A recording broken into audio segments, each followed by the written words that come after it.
Hello guys, कैसे हो? शायद आप अच्छे होंगे। गाइज, आज मैं आप लोगों के सामने क्लास 10th के लिए कुछ इंपॉर्टेंट टॉपिक्स लेकर आया हूं जो आपके लिए बहुत ही ज़्यादा इंपॉर्टेंट है। तो चलिए गाइज, मैं वीडियो को स्टार्ट करता हूं। गाइज, बहुत सारे बच्चों की रिक्वायरमेंट आ रही थी कि सर माध्यमिक परीक्षा में हिंदी का पेपर कैसे लिखते हैं उसके बारे में ज़रूर बताएं।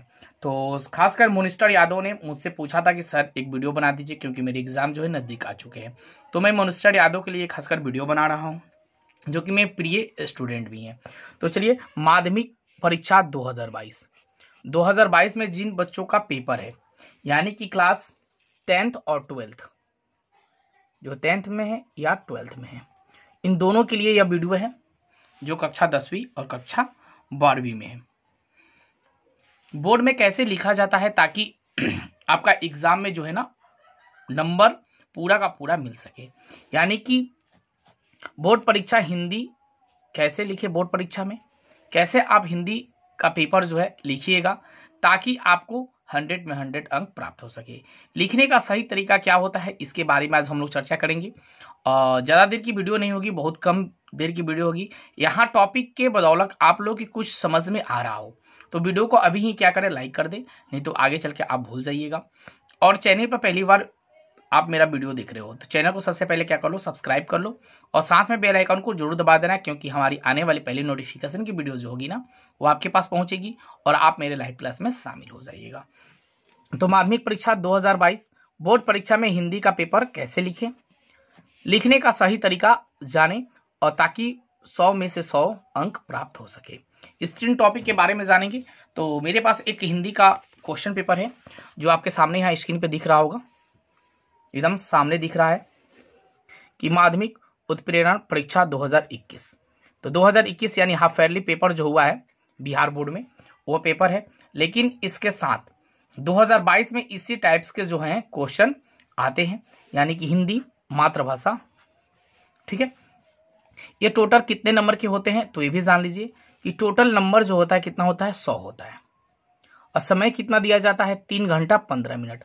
15 मिनट समय क्यों दिया जाता है तो आप लोग को बता दिया जाएगा कि 15 मिनट समय क्यों दिया जाता है। देखिए, प्रश्नों को ध्यानपूर्वक पढ़ने के लिए परीक्षार्थियों को 15 मिनट का अतिरिक्त समय दिया गया है, यानी आप क्वेश्चन को बहुत अच्छे ढंग से पढ़ लीजिएगा, पढ़ के कंसेप्ट को क्लियर कर लीजिएगा, मुझे कौन से क्वेश्चन से जो है उसका आंसर हमें देना है। तो इसलिए 15 नंबर के जो है 15 मिनट जो आपको एक्स्ट्रा समय दिया जाता है।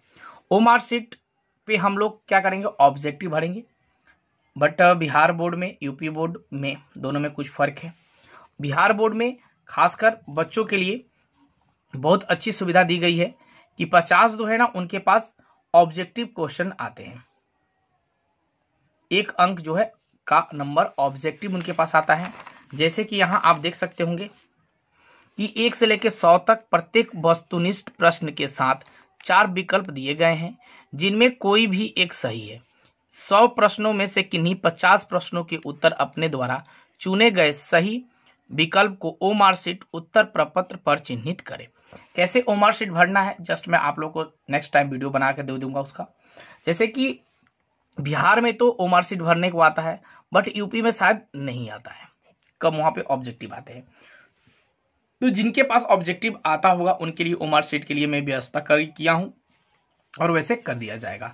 देखिए, यहाँ पे क्वेश्चन बहुत सारे ऑब्जेक्टिव के हैं, जैसे कि एक क्वेश्चन मैं बताना चाहता हूं कि the rise and fall of the Hindu women के लेखक कौन है, डॉक्टर भीमराव अंबेडकर, ये सभी जानते हैं। ठीक है, तो इस प्रकार से आप पहले क्या करिएगा, पेपर में जो है एक बूंदा दे दीजिएगा ताकि आपको समझ में आ जाए कि इसका आंसर ये है। चलिए फिर हम आगे चलते हैं, सबसे महत्वपूर्ण बातों पे चलेंगे बिना समय गंवाए कि कैसे क्वेश्चन आता है बोर्ड एग्जाम में, ये चीज को जान लेंगे। देखिए, यहाँ पर दिया है खंड ब विषयनिष्ठ प्रश्न, निम्नलिखित गद्यांशों में से किन्हीं एक गद्यांश को पढ़कर नीचे दिए गए प्रश्नों को उत्तर दीजिए, प्रत्येक प्रश्न 2 अंक का होगा। यहाँ पे 5 क्वेश्चन दिए होंगे, जिसके प्रत्येक क्वेश्चन जो है कितने नंबर का है, 2 है, 2 गुणे का 5 यानी 10 नंबर का। तो गद्यांश को क्या किया जाता है कि पढ़ा जाता है और पढ़ के इसी में से आंसर को चुना जाता है, यही होता है क्या, गद्यांश। तो अब लिखने का सही तरीका क्या होता है, इस चीज को हम लोग जानेंगे। देखिए, आपके पास ऐसा एक पेज मिलेगा जिसको आप क्या करना है, आपको कि 4 फोल्ड में इसे मोड़ देना है।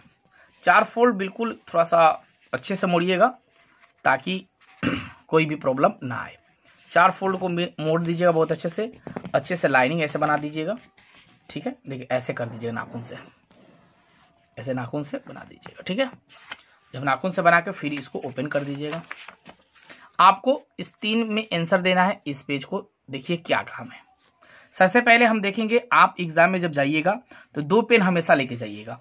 एक ब्लैक पेन, देखिए मेरे पास एक ब्लैक पेन है और एक ब्लू पेन। 2 पेन आप लेके जाइएगा। मेरे पास ब्लैक और पेन ब्लू पेन दोनों है।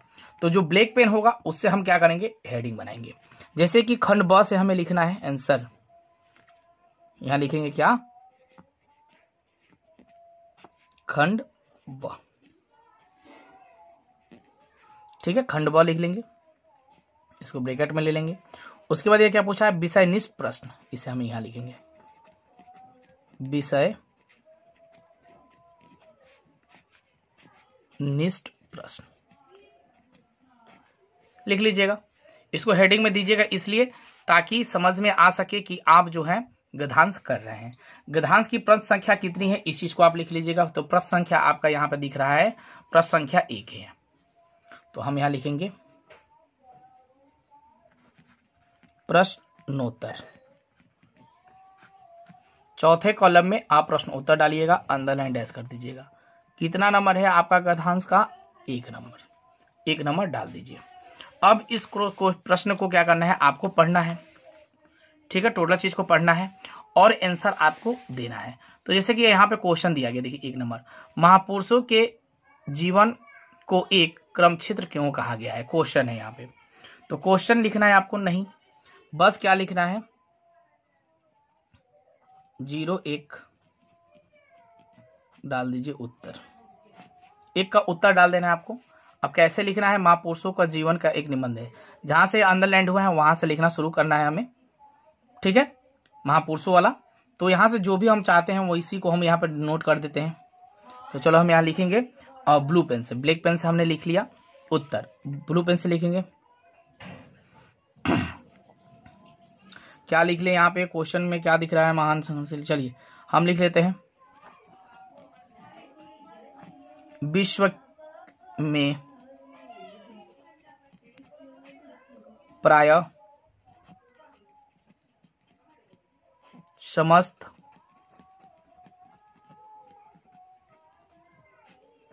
महापुरुषों, दिखाई दे रहा होगा अच्छे से, हम महापुरुषों के जीवन, ठीक है, वृत्त हमें यह शिक्षा देते हैं कि महानता का रहस्य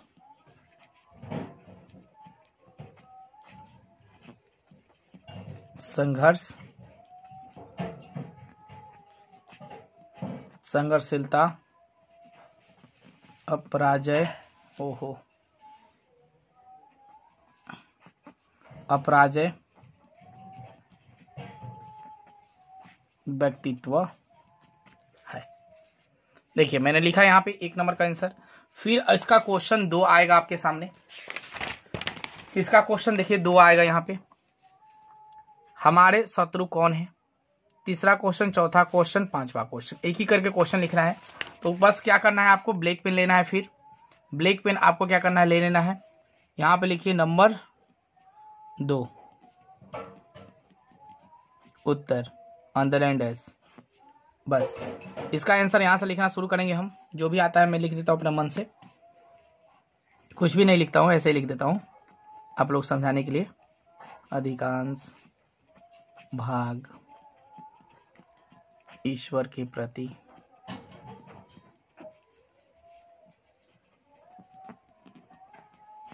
आस्था बाद में खो देता है। ठीक है, मैं ऐसे लिख देता हूँ, ऐसा कोई मतलब नहीं बना, लिख दिया। 2 क्वेश्चन हो गए। क्वेश्चन नंबर 3 कैसे लिखना है, फिर आपको 3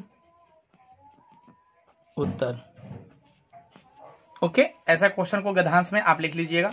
गधांश के बाद आपके पास आएगा क्या, तो गधांश जब आप खत्म, 2 गधांश दिया जाएगा, उसमें से करना होगा।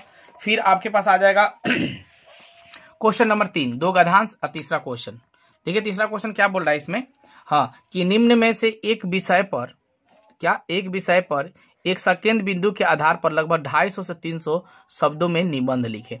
निबंध के बारे में जानेंगे। देखिए निबंध मैंने एक और बताया था बीच में, महंगाई की मार। देखिए देशभक्ति दिया हुआ है, बेटी बचाओ बेटी पढ़ाओ एक है यहाँ पे। उसके बाद आपके पास दिया जाएगा जल संरक्षण, जो भी आपके पास दिया गया। तो आप जाति प्रथा, परीक्षा का कदाचार मुक्त, तो कैसे लिखिएगा। फिर क्वेश्चन देखिए यहाँ पे लिखिएगा क्या, 30 नंबर यहाँ पे थोड़ा सा लाइन छोड़ दिए, 2 लाइन छोड़ दीजिएगा। प्रश्नोत्तर नंबर कितना करना है आपको, 3 करना है, प्रश्नोत्तर नंबर 3। ओके, ऐसे बना दीजिएगा। अब इसका किसी भी जाति पे लेना है, जो भी लेना है हम ले सकते हैं, जिस पे आपको मन है, जाति प्रथा, परीक्षा का कदाचार, जल संरक्षण, बेटी बचाओ बेटी पढ़ाओ। तो मुझे अच्छा लगा है बेटी बचाओ बेटी पढ़ाओ। तो इसका हेडिंग हमें पहले देना होगा, यहाँ लिखना होगा क्या, निबंध। ठीक है, क्या हमें टॉपिक है मेरा, बेटी बचाओ बेटी पढ़ाओ, यही मेरा टॉपिक है, निबंध बेटी बचाओ बेटी पढ़ाओ। इसको डबल लाइन थोड़ा सा कर दीजिएगा ताकि क्या हो, हाईलाइट हो सके। इसको डबल लाइन कर दीजिएगा, निबंध बेटी बचाओ बेटी पढ़ाओ। अब इसके टॉपिक्स क्या क्या दिए गए हैं, इस चीज को आपको यहाँ थोड़ा सा देखना होगा। ठीक है, निबंध है, इसका निबंध में क्या दिया, 1 नंबर में भूमिका, 2 नंबर में योजना का अभाव। तो पहले आपको क्या लिखना होगा, 1 नंबर में यहाँ 1 नंबर डाल दीजिएगा, लिखिएगा क्या, भूमिका। ठीक है, अंडरलाइन टेस्ट। ठीक है, भूमिका में क्या लिखना है आपको, कि बेटी बचाओ बेटी पढ़ाओ एक बहुत बढ़िया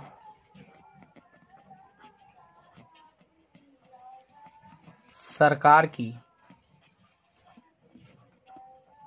नीति है। ठीक है, ऐसे लिख दीजिएगा निबंध। दूसरा आपके पास इसमें टॉपिक क्या दिया था, मैंने ब्लैक पेन से लिया, ब्लू पेन से लिख दीजिएगा, मैं थोड़ा सा भूल गया। 2 नंबर में दिया है योजना का अभाव, योजना का अभाव लिखे अंडरलाइन डैश। अब योजना का अभाव क्या है, हाँ, कि भारत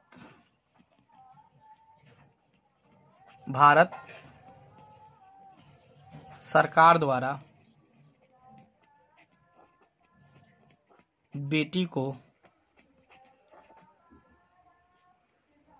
को पढ़ाने के लिए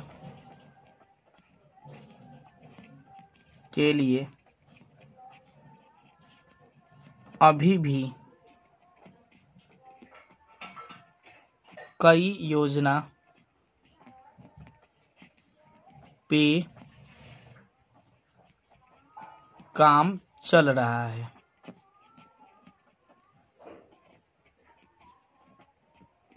परंतु अभी लागू नहीं किया गया।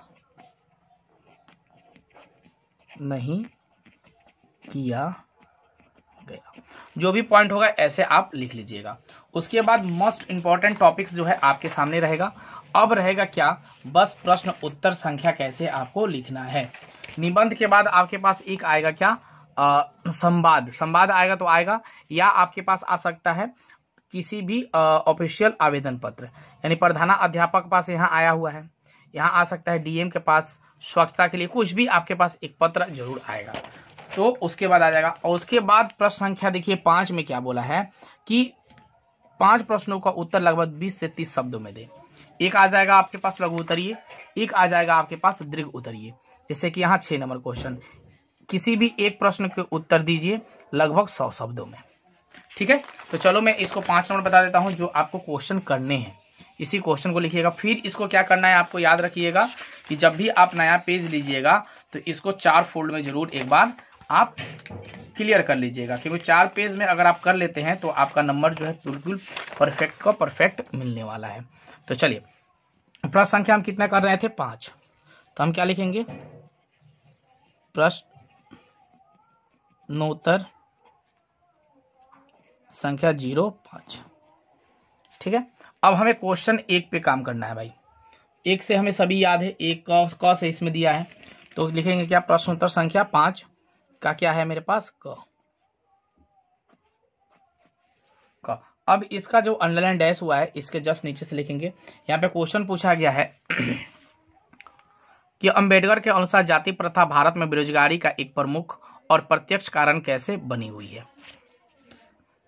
इसका आंसर आप आराम से दे सकते हैं, अपने मन से दे सकते हैं कि बाबा साहब के अनुसार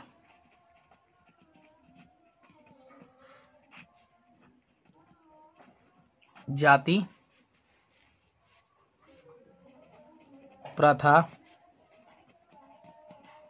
भारत में एक बेरोजगारी का रूप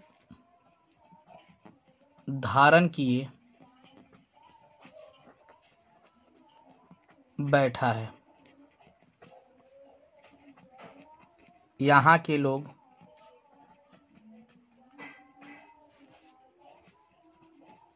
एक ही पेशों में जीवन भर